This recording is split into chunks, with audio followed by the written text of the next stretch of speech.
as those kids. Those kids that cause trouble and commit crimes.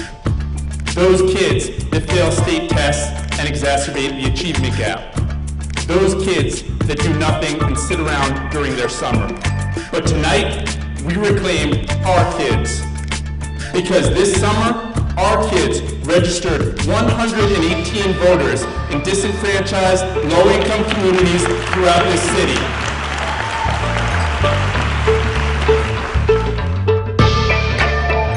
We know that our kids have the answers to all the problems that are out there.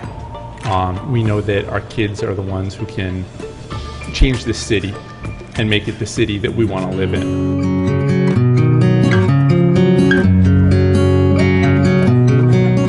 My name is Shaquita Evans. What did it take to build this community garden? But it took us like forever. Like we had to pull the grass up, and it was all these little bottles, and it was like really infested with drugs. Like you could tell, it's like really been a lot, through a lot. And we had to like break it and get all the clay out of it. It was like a lot of work.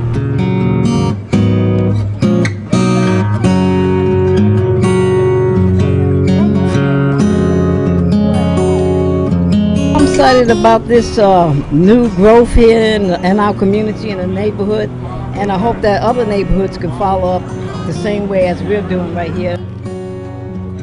This summer I've been just inspired almost every day by the kids that we work with. It's amazing knowing that coming into this, a lot of them had never really knocked on doors for any kind of community service, but our students adapted. They grew.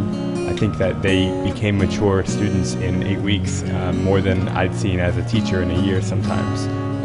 I think they rose to the challenge, and more importantly, I think that they developed their own sense of identity and they found their own purpose in Baltimore City. And I think that a lot of our students don't necessarily know what they want to do in life, or they don't know how they can fit and be a good citizen. And I think that this summer a lot of them found that avenue.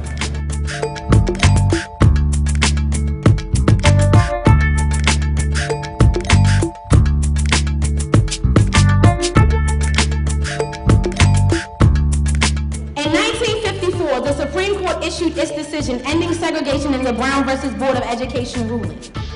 It's 2011, and yet many of our schools remain de facto segregated. What is your specific plan to turn our schools into community schools where people feel safe and accepted? April 24th, 2011, a transgender woman named Chrissy Paulus was beaten until she had a seizure at McDonald's. What is your plan to ensure that the lesbian, bisexual, gay, transgender community is safe and respected?